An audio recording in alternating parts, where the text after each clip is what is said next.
مقبول نہیں ہے، چاہے وہ کتنا ہی اچھا کیوں نہ ہو. دیکھو ابھی جمعے کی نماز میں 2 رکعتیں پڑھاؤں گا انشاءاللہ. اگر میں 2 رکعت کے بجائے 3 رکعتیں پڑھا دوں، مان لو گے آپ لوگ؟ میں دلیل یہ دوں، آپ لوگ کہیں بھائی نبی صلی اللہ علیہ وسلم نے 2 رکعتیں جمعے کی پڑھی، مولوی صاحب آپ نے 3 کیوں پڑھائی؟ میں کہتا ہوں 3 سے منع کیا ہے کہیں؟ ہے بھائی کہیں نبی نے تیسری رکعت سے منع کیا؟ اور میں کہوں بدعت کی 2 قسمیں، بدعت حسنہ، بدعت سیئہ، ایک بری بدعت اور ایک اچھی بدعت. یہ اچھی بدعت ہے اس لیے کہ 1 رکعت جب میں اضافہ کر رہا ہوں تو سورہ فاتحہ بھی زیادہ، اللہ کے سامنے جھکوں گا بھی، 3 دفعہ سبحان ربی العظیم کا اضافہ، پھر اللہ کے سامنے حالت وضو میں سجدہ، 2 سجدے. اس پہ تو آپ کو چاہیے مجھے پیسے دو مزید. بولو مولوی صاحب آپ کی جتنی تنخواہ تھی ہم نے اس میں اضافہ کر دیا کیونکہ آپ کام زیادہ کر رہے ہیں. اب ایسا ہونا چاہیے نا، کیونکہ یہ بدعت حسنہ ہو گئی نا. تو بھائی بدعت حسنہ سیئہ جو علماء نے لکھا ہے نا، وہ بدعت سے یہ اصطلاحی بدعت مراد نہیں ہے، لغوی بدعت مراد ہے کہ جس کی اصل نبی سے ملتی ہو، تفصیل نہ ملتی ہو. جیسے حضرت عمر نے 20 رکعت تراویح شروع کی، اس کو بدعت اس معنی میں کہا گیا ہے کہ نبی صلی اللہ علیہ وسلم نے تراویح شروع کر کے ختم کر دی تھی اس خوف سے کہ امت پہ واجب نہ ہو جائے. حضرت عمر، اور پھر یہ صحابہ پھر بھی پڑھتے آ رہے تھے، لیکن حضرت عمر نے کیا کیا کہ باقاعدہ دوبارہ سے صحابہ کو ایک کام پہ جمع کر دیا، ایک امام پر. تو یہ لغوی اعتبار سے بدعت کہا گیا، اس لیے کہ جو کام وقتی طور پر کسی حکمت سے ختم ہو چکا تھا، اور ختم بھی بالکل یا نہیں ہوا تھا. حضرت ابوبکر کے دور میں بھی تراویح ہوتی تھی، پڑھتے تھے صحابہ، لیکن ایک امام کے پیچھے نہیں ہوتی تھی. حضرت عمر نے ایک امام کے پیچھے جمع کی کیونکہ نبی نے جب اپنے دور میں تراویح پڑھی تو ایک امام آپ صلی اللہ علیہ وسلم تھے، باقی صحابہ سارے ان کے مقتدی تھے. تو یہ اصطلاحی اعتبار سے بدعت نہیں ہے، عین سنت ہے، سنت کو زندہ کیا ہے. لغوی اعتبار سے ڈکشنری میں اس کو بدعت اس لیے کہتے ہیں کہ ایک نیا کام تھا جو ابو بکر کے دور میں اس ترتیب سے نہیں تھا. ورنہ جو اصطلاحی بدعت ہے وہ چاہے اچھی ہو چاہے بری ہو، وہ حرام ہی ہے، وہ ناجائز ہی ہے. جیسے میں کوئی بھی کہنا بدعت کی 2 قسمیں حسنہ سیئہ، تو آپ ان سے کہیں کہ ٹھیک ہے اذان سے پہلے صلاۃ والسلام ہم پڑھتے ہیں، اگر ہم اذان کے بعد بھی شروع کر دیں لاؤڈ اسپیکر پہ، تو یہ حسنہ ہے یا سیئہ ہے؟ کیا خیال ہے بھائی؟ اور ہم جو لا الہ الا اللہ پڑھتے ہیں اذان کے آخر میں، کہتے ہیں نا اللہ اکبر، آخر میں لا الہ الا اللہ، اس کے بعد اگر ہم کہیں محمد رسول اللہ، تو یہ بدعت حسنہ ہوگی سیئہ ہوگی؟ نہیں آ رہی میرا خیال ہے، ظاہر ہے سیئہ ہی ہوگی. حالانکہ لا الہ الا اللہ کے بعد ہم محمد رسول اللہ کا اضافہ کر رہے ہیں جو ہمارے ایمان کا حصہ ہے.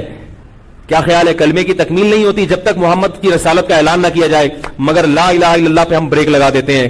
کیوں؟ حضرت بلال نے نبی کی موجودگی میں جو اذان دی ہے وہ لا الہ الا اللہ پہ ختم کی ہے. تو اذان مکمل ہو گئی، اس سے پہلے اس کے بعد میں آپ نے کوئی ایڈیشن نہیں کرنی. تو ربیع الاول میں نبی نے کیا کیا ہے وہ بھی ہمیں بتا دیا ہے، اس میں آپ نے اپنی طرف سے تڑکا نہیں لگانا، کیونکہ نبی نے بتایا ہے کہ مجھے خوش کرنا ہے تو جیسے میں نے کہا ہے ویسا کرو، اور جیسے میں نے کیا ہے ویسا کرو. نبی کی اطاعت کا بھی حکم اور اتباع کا بھی. اطاعت اور اتباع میں فرق یہ ہے کہ اطاعت قول میں ہوتی ہے، نبی نے جو کہا وہ کرو، اور اتباع کا مطلب جیسے جیسے کر رہے ہیں ویسے ویسے کرتے چلے جاؤ.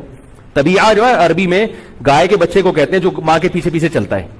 یہاں بھی پتہ چلتا ہے کہ وہ بھی تقلید ہی کرتا ہے.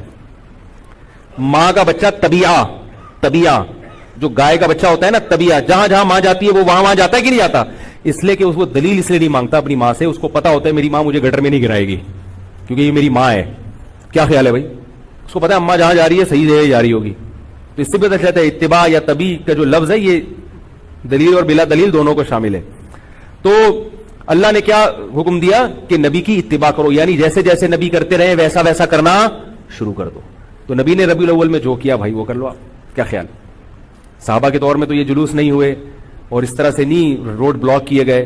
نبی جب تہجد کی نماز پڑھتے تھے تو اس کا خیال کرتے تھے کسی کی آنکھ نہ کھلے. جب رات کو گھر میں آتے تو دروازہ اتنی آہستہ سے آواز دیتے، سلام کرتے کہ جو جاگ رہا ہے وہ سلام سن لے اور جو سو رہا ہے اس کی آواز سے آنکھ نہ کھلے. اتنا اہتمام کر رہے ہیں. اور ہم ربیع الاول ایسے مناتے ہیں روڈ بلاک.